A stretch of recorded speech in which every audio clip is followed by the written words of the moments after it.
ये कहानी है उत्तर प्रदेश की, उत्तर प्रदेश के बागपत ज़िले की।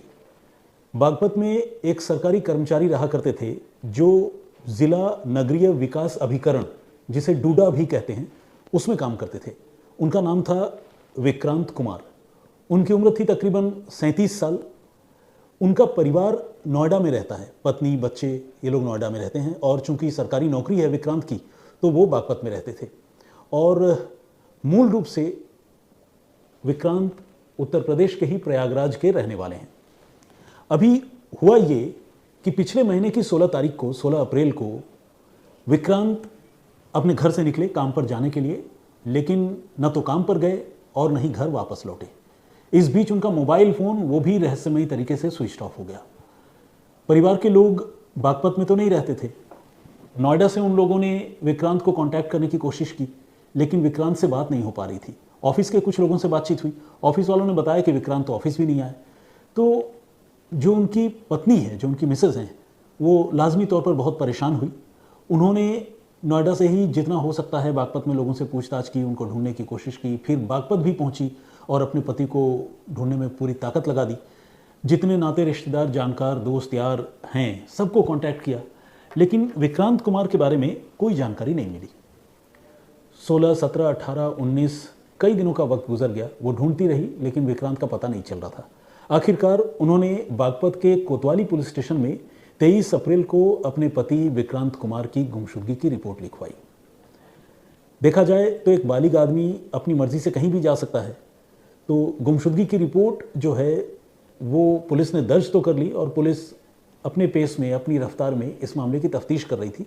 लेकिन गुमशुदगी की जो शिकायत या अपने पति के गायब होने के बारे में जो कंप्लेंट विक्रांत कुमार की पत्नी ने दी थी, उस कंप्लेंट में एक खास बात थी।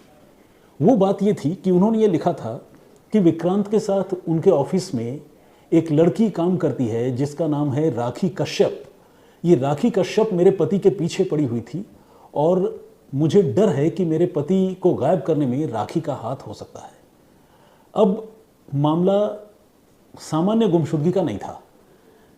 इस कहानी में कुछ न कुछ ऐसा ज़रूर था जिसका कोई ना कोई सिरा, कोई ना कोई कनेक्शन राखी नाम की उस लड़की से जुड़ता था। तो अब पुलिस ने इस मामले को और गहराई से जांचने परखने का फैसला किया, और राखी के बारे में पुलिस जानकारी जुटाने लगी। राखी के बारे में जब पुलिस ने जानकारी जुटाई तो पता चला कि वो बागपत की ही रहने वाली है। बागपत में एक गाँव है राजपुर खामपुर, इस गाँव की वो रहने वाली है, और राखी की 2 शादियाँ हो चुकी हैं। बदकिस्मती से उसकी दोनों शादियां जो है वो नाकाम रही, और वो अलग हो गई, अपने पतियों से तलाक उसको लेना पड़ा। लेकिन इन दिनों राखी सोशल मीडिया पर और ख़ासकर इंस्टाग्राम पर काफ़ी एक्टिव थी, और उसके फॉलोअर्स की तादाद भी हज़ारों में थी। राखी काफ़ी खूबसूरत लड़की थी और अपने आप को बहुत अच्छी तरीके से कैरी करती थी, लेकिन उसकी पूरी पर्सनैलिटी में जो सबसे अट्रैक्शन वाली बात थी वो थी उसकी कमर पर हमेशा एक पिस्टल का लगा होना। जी हाँ, राखी के पास एक लाइसेंसी पिस्टल थी जो वो बहुत शान से उसे लेकर घूमती थी और उसे फ्लॉन्ट किया करती थी। अब कोई लड़की जो सोशल मीडिया पर दे दनादन रील्स डाल रही हो और हर रील में तकरीबन उसकी कमर में एक पिस्टल चमक रही हो, तो उस लड़की की इमेज कैसी बनती होगी आप समझिए। उस लड़की की इमेज एक बहुत ही मजबूत और दबंग लड़की की सोशल मीडिया में फैली हुई थी, बनी हुई थी।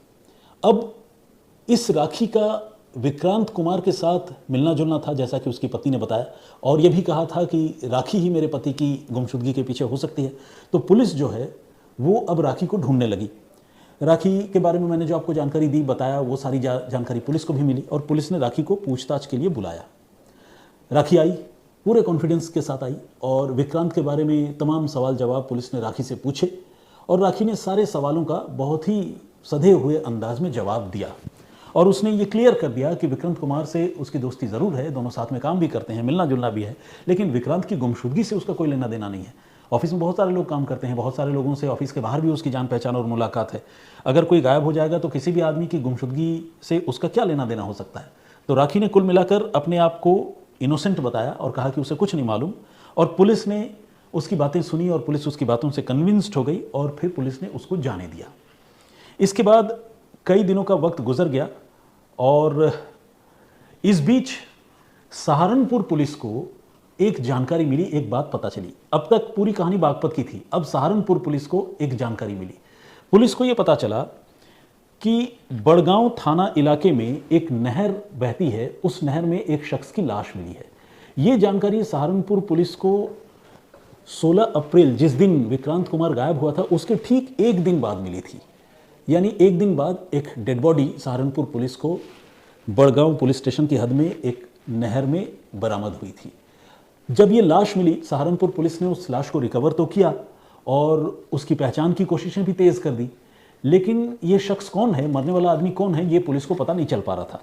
पुलिस ने जब बारीकी से उस लाश का मुआयना किया तो पुलिस ने यह देखा कि उस लाश को कम से कम 3 गोलियां मारी गई हैं। सीने पे 2 गोली है, जांग में 1 गोली है, इसके अलावा शरीर पर और सिर पर खासकर किसी भारी ऑब्जेक्ट से, हेवी ऑब्जेक्ट से हमला भी किया गया, जिससे ऐसा लगता है कि उस आदमी को काफ़ी टॉर्चर करके गोली से और दूसरे तौर तरीकों से उसकी हत्या की गई है। ये 17 अप्रैल की बात है, लेकिन सहारनपुर पुलिस ने जब ये डेड बॉडी रिकवर की, उस आदमी की पहचान पता नहीं हो पाई। इसके बाद कई दिनों का वक्त गुजर गया और आखिरकार उस आदमी की पहचान पुलिस पता करने में कामयाब हो गई। ये आदमी कोई और नहीं बल्कि वही विक्रांत कुमार था, जिस विक्रांत कुमार की गुमशुदगी की रिपोर्ट उनकी पत्नी ने लिखवाई थी और जो विक्रांत कुमार जिला नगरीय विकास अभिकरण यानी डूडा नाम के ऑर्गेनाइजेशन में सरकारी महकमे में काम करते थे। लेकिन विक्रांत कुमार जो 16 को गायब हुए थे, 17 को उनकी लाश मिल गई, इस बीच उनकी हत्या किसने की, ये एक बड़ा सवाल था। अब पुलिस फिर से राखी के बारे में जानकारी जुटाने लगी, क्योंकि राखी पर घर वालों ने शक जताया था और राखी को एक बार पूछताछ के बाद पुलिस ने छोड़ भी दिया था। अब जब मर्डर हो गया, लाश ही मिल गई, तो पुलिस को लगा कि नहीं, अब तो राखी से पूछताछ होनी चाहिए फिर से। अब पुलिस ने फिर से राखी को ढूंढना शुरू कर दिया, मगर हैरानी भरे तरीके से राखी भी अब गायब हो चुकी थी। पुलिस का दिमाग ठनका और पुलिस सोचने लग गई कि ये मामला क्या है। मतलब एक बंदा जिसकी तलाश कर रहे थे, उसकी हत्या हो गई, जिस पर शक था वो गायब हो गई। कुछ दिन गुजरे, 27 अप्रैल को राखी कश्यप की भी लाश बरामद हुई और ये भी लाश जो है पहले अनआइडेंटिफाइड डेड बॉडी के तौर पर मिली थी, बरामद हुई थी। जगह है सहारनपुर के नौगांवा का जंगली इलाका। अब ये लाश जब पहली बार पुलिस को मिली तो ये एक अनआइडेंटिफाइड अनक्लेम्ड डेड बॉडी थी, जिस पर तेज धार हथियार से वार किए जाने और तेज धार हथियार से ही गला काटे जाने के निशान थे। लेकिन इस मरने वाली लड़की की पहचान तभी नहीं हो सकी थी। पुलिस ने जब उस लड़की की पहचान पता करने की कोशिशें शुरू की तो पता चला कि ये लड़की कोई और नहीं बल्कि वही राखी है जिस राखी को वो विक्रांत कुमार की गुमशुदगी के मामले में एक बार पूछताछ करने के बाद छोड़ चुकी है। अब पुलिस उलझन में पड़ गई, सोच में पड़ गई कि अब इस मामले की जांच आगे बढ़े तो कैसे बढ़े, क्योंकि जिस पर शक था गुमशुदगी और कत्ल का, यहाँ खुद उसी का कत्ल हो चुका था। अब इन दोनों का कातिल कौन है, अब ये पुलिस को पता लगाना था। तो पुलिस के लिए पहले एक चैलेंज था, उसके बाद दूसरा चैलेंज ऐसा आया कि पहला और दूसरा दोनों मामला जो है वो कॉम्प्लिकेट हो गया और उलझ गया। अब पुलिस एक साथ विक्रांत कुमार और राखी कश्यप दोनों के कत्ल की कहानी पता करने में जुट गई। पुलिस ने किया क्या, इन लोगों के सर्कल में या इन लोगों से मिलने जुलने वाले जो बाकी के लोग थे, पुलिस ने उनके बारे में जानकारी जुटाना शुरू किया। इनके इलेक्ट्रॉनिक फुटप्रिंट्स खंगाले गए, मतलब मोबाइल फ़ोन की कॉल डिटेल पुलिस ने निकलवाई और ये पता करना शुरू किया कि इनकी लास्ट लोकेशन कहाँ थी, इनकी किन किन लोगों से बातचीत होती थी, 16 तारीख को ये दोनों कहाँ पर थे। उसके बाद 27 को डेड बॉडी मिली थी राखी की, तो 27 को राखी यहाँ जिस जगह पर उसकी लाश मिली उससे पहले वो कहाँ पर थी। पुलिस ये सारी जानकारी जुटाने लगी और ये इस जानकारी को जुटाने के क्रम में पुलिस को 2 लोगों के बारे में पता चला। ये 2 नए लोग थे, इनमें एक का नाम है सुधारस चौहान और दूसरे का नाम है कपिल चौहान। सुधारस चौहान भारतीय जनता पार्टी का एक छोटा मोटा नेता है और सहारनपुर ज़िले में वो पहले भारतीय जनता युवा मोर्चा का ज़िला अध्यक्ष हुआ करता था। जबकि कपिल चौहान एक दवा कारोबारी है, मेडिसिन का उसका काम है और कपिल और सुधारस दोनों एक दूसरे के अच्छे दोस्त हैं। पुलिस ने जब राखी की कॉल डिटेल निकाली, विक्रांत की कॉल डिटेल निकाली, तो ये तो क्लियर हो गया कि राखी और विक्रांत की एक दूसरे से कई बार बातचीत होती थी दिन में और घंटों घंटों बातचीत होती थी। इस तरह की बातचीत जो इस तरफ इशारा करता था कि दोनों के बीच में सिर्फ एक कलीग या दोस्तों वाला रिलेशन नहीं है, बल्कि उससे कहीं आगे की उनकी जान पहचान या मुलाकात है या उनके संबंध उससे भी ज़्यादा घनिष्ठ है। अब इस बीच पुलिस ने राखी के मोबाइल फ़ोन की डिटेल को जब और एक्सप्लोर किया तो पता चला कि उसकी सुधारस चौहान से नाम के उस बीजेपी लीडर से भी लगातार बातचीत होती है और बहुत ज़्यादा बातचीत होती है। इत्तेफाक से 16 अप्रैल को सुधारस, कपिल, राखी और विक्रांत, इन चारों लोगों की लोकेशन बागपत में एक ही जगह पर नजर आ रही थी, जो इस बात की तरफ इशारा कर रहा था कि 16 अप्रैल को जिस दिन विक्रांत गायब हुआ था, विक्रांत कुमार, उस दिन गायब होने से पहले विक्रांत राखी के साथ ही था और राखी और विक्रांत के साथ सुधारस और कपिल चौहान भी थे। इन चारों की लोकेशन तकरीबन साथ साथ पुलिस को नजर आ रही थी। 2 लोगों की मौत हो चुकी थी, हत्या हो चुकी थी और ये 2 लोग अब पुलिस के रडार में आ चुके थे। पुलिस ने इसके बाद सुधारस और कपिल चौहान, इन दोनों को हिरासत में लिया और इनसे विक्रांत और राखी को लेकर पुलिस ने पूछताछ शुरू कर दी। इसके बाद धीरे धीरे इन दोनों कत्ल की कहानी खुलती चली गई और वो कहानी ऐसी थी जिसे सुनकर पुलिस वालों का भी दिमाग घूम गया।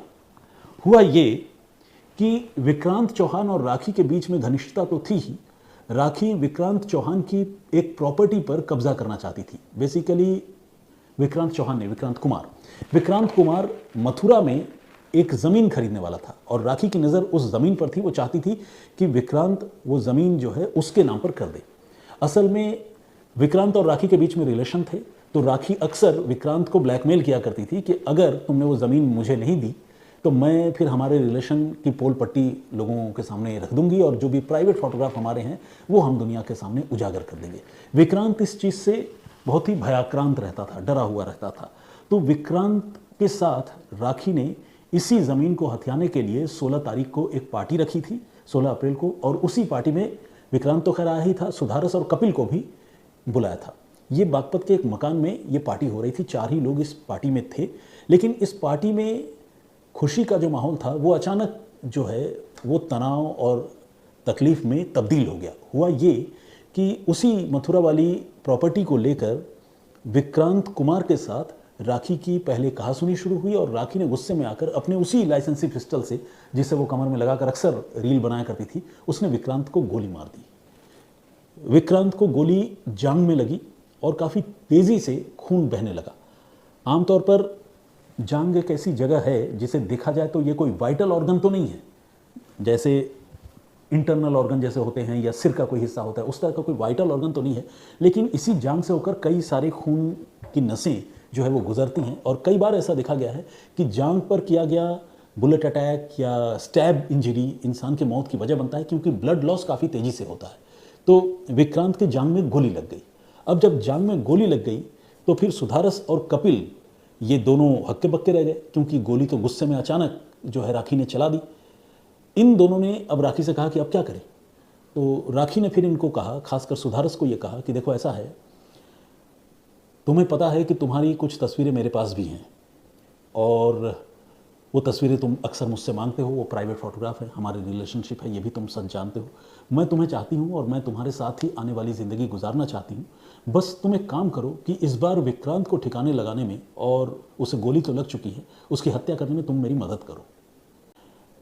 असल में राखी जो है वो सिर्फ विक्रांत कुमार को ही ब्लैकमेल नहीं करती थी, सिर्फ उसके साथ ही उसके संबंध नहीं थे, राखी के संबंध सुधारस के साथ भी थे और सुधारस के भी कुछ प्राइवेट पर्सनल फोटोग्राफ्स जो है वो राखी के पास थे और राखी इन तस्वीरों से सुधारस को ब्लैकमेल करती थी और सुधारस से पहले 25 लाख रुपए वसूल भी चुकी थी। अब विक्रांत कुमार को गोली लगने के बाद जब सुधारस सोच में पड़ गया कि अब इसका करना क्या है, तो राखी ने उसे कहा कि विक्रांत की हत्या करने में और इसकी लाश को ठिकाने लगाने में तुम मेरी मदद करो, बदले में मैं तुम्हें ब्लैकमेल करना बंद कर दूंगी और अब हम लोग साथ ही रहेंगे, क्योंकि विक्रांत का कांटा भी हमारे रास्ते से हट जाएगा। सुधारस को ये बात समझ में आई और उसे कन्विंसिंग भी लगी। उसे लगा कि ठीक है, राखी ब्लैकमेल नहीं करेगी, इसके साथ मेरा रिलेशन तो है ही, अब हम साथ में ही रहेंगे और मेरी जो फोटोग्राफ है, प्राइवेट फोटोग्राफ, वो भी राखी डिलीट कर देगी। तो इस उम्मीद से सुधारस ने अपने दोस्त कपिल के साथ मिलकर विक्रांत को पहले एक चादर में लपेटा, वो दर्द से छटपटा रहा था, उसके हाथ पांव बांध दिए और उसके बाद उसको ये तीनों लोग उठाकर, सुधारस, कपिल और राखी, ये तीनों लोग उठाकर एक कार में दूर ले गए उस नहर के पास, जिस नहर के पास बॉडी मिली थी। मैंने आप लोगों को वो जगह बताया था, बड़गांव थाना इलाके में एक नहर है, वहाँ पर लेकर गए और वहाँ ले जाकर उसे जख्मी हालत में पहले ज़मीन पर पटका, उसके बाद उसके सिर पर किसी भारी चीज़ से हमले किए और फिर डेथ हो जाए इसे इंश्योर करने के लिए उसे 2 गोलियां और मारी और उसके बाद उसकी लाश को उसी हाथ पांव बंधे हालत में उस नहर में फेंक दिया, डिस्पोज ऑफ कर दिया। इसके बाद ये तीनों लोग वहाँ से वापस चले आए और तब तक जो है लाश पुलिस को भी नहीं मिली थी। एक दिन बाद पुलिस को लाश मिली और जब लाश मिली तो पुलिस ने छानबीन शुरू की। उधर जब छानबीन शुरू की तो पुलिस को राखी के बारे में पता चला। जैसा कि मैंने आप लोगों को पहले ही बताया, पुलिस ने राखी को पूछताछ के लिए बुलाया था और इसके बाद राखी को पहली पूछताछ के बाद पुलिस ने छोड़ दिया था, जाने दिया था, क्योंकि राखी ने ये बताया था कि विक्रांत से उसकी दोस्ती तो है लेकिन विक्रांत की गुमशुदगी के बारे में वो कुछ नहीं जानती है और पुलिस इस बात से पहली बार कन्विंस्ड होकर पुलिस ने उसे छोड़ा था। अब ये जो सुधारस और कपिल है, इनकी दुखदुखी बढ़ी हुई थी। ये इस बात को लेकर परेशान थे कि राखी को पुलिस बुलाकर पूछताछ कर रही है, इसका मतलब पुलिस को विक्रांत और राखी का कनेक्शन पता चल गया है। अब कहीं ऐसा ना हो कि कल को राखी जो है पुलिस के डर से विक्रांत के कत्ल की पूरी कहानी सच सच बता दे और अगर उसने बता दिया तो हम दोनों तो बेमौत मारे जाएंगे, हम भी फंस जाएंगे। ये बात सुधारस और कपिल के दिमाग में घर कर गई। सुधारस और कपिल ने अब नई प्लानिंग बनाने की शुरुआत की और वो प्लानिंग ये थी कि वो राखी को भी ठिकाने लगा देंगे। ये बेसिकली एक कातिल के कत्ल की कहानी थी जिसे आप डबल क्रॉस भी कह सकते हैं। डबल क्रॉस इसलिए क्योंकि सुधारस और कपिल अब राखी को डबल क्रॉस करने जा रहे थे। इसी प्लानिंग के तहत उन्होंने राखी को एक फार्म हाउस में पार्टी के बहाने फिर से बुलाया। इस बार राखी फार्म हाउस में आई और उस फार्म हाउस में, सहारनपुर के फार्म हाउस में पार्टी हुई। शराब के नशे में सुधारस और कपिल ने प्लानिंग के तहत राखी को ओवरपावर किया और उसके बाद उन्होंने तेज़ धार हथियार का इंतज़ाम कर रखा था, चाकू का, हथौड़े का। इन सारी चीज़ों का इस्तेमाल करके उन्होंने पहले राखी का गला रेत दिया, उसके बाद उसे ताबड़तोड़ चाकू मारे और फिर हथौड़े से भी उसके सिर पर घातक वार किए और इस तरह से उसकी हत्या कर दी। ये हत्या हुई नौगांव सहारनपुर के एक फार्म हाउस में, जिसके पास में ही जंगल, घने जंगल का इलाका है। हत्या करने के बाद इन दोनों ने राखी की लाश को जंगल में ले जाकर फेंक दिया और इन दोनों को पूरा यकीन था कि इस घने जंगल से लाश बरामद होने से तो रही, न तो कभी राखी की लाश मिलेगी और न ही कभी विक्रांत के कत्ल के बारे में या राखी के कत्ल के बारे में किसी को पता चलेगा। वो निश्चिंत हो गए और वो वापस आकर अपनी लाइफ उन्होंने रिज्यूम कर ली, अपनी रोज़मर्रा की ज़िंदगी में वो शामिल हो गए। लेकिन पुलिस मामले की जांच करती करती, जैसा कि मैंने आपको बताया, पहले सुधारस तक पहुंची और फिर कपिल तक पहुंची और कपिल और सुधारस तक पहुंची मोबाइल फ़ोन की डिटेल और इलेक्ट्रॉनिक फिंगरप्रिंट को ट्रैक करते हुए, राखी के बारे में, विक्रांत के बारे में जानकारी जुटाती हुई। उसके बाद सुधारस से और कपिल से जब पूछताछ हुई तो पहले सुधारस ने विक्रांत के कत्ल की असली कहानी पुलिस को बताई और फिर ये बताया कि किस तरह से वो डर गए थे और पकड़े जाने से बचने के लिए उन्होंने फिर राखी के कत्ल की प्लानिंग की और इस तरह से उन्होंने राखी की हत्या कर दी। तो अब पूरी कहानी शीशे की तरह पुलिस के सामने साफ हो चुकी थी और पुलिस ने कपिल और सुधारस को फाइनली अरेस्ट कर लिया और इस तरह से एक ऐसा कॉम्प्लिकेटेड मर्डर केस जिसमें एक के बदले दो दो हत्याएं हुई और उनमें एक हत्या उस कातिल मास्टरमाइंड लड़की की भी हुई जिसने पहले मर्डर को प्लान किया था, यानी पहली हत्या की प्लानिंग की थी। जरूरत से ज्यादा उच्छृंखल होकर जिंदगी जीना, लोगों को ब्लैकमेल करना, किसी को इस्तेमाल करना, वो कितना खतरनाक हो सकता है वो इस घटना को सुनकर और इसकी पूरी कहानी को समझकर उसका अंदाज़ा लगाया जा सकता है। इस पूरे घटनाक्रम पर आपका पॉइंट ऑफ व्यू क्या है? सुधारस और कपिल को लेकर आप क्या सोचते हैं? राखी और विक्रांत पर आपका नज़रिया क्या है? प्लीज़ हमें कमेंट करके ज़रूर बताइएगा।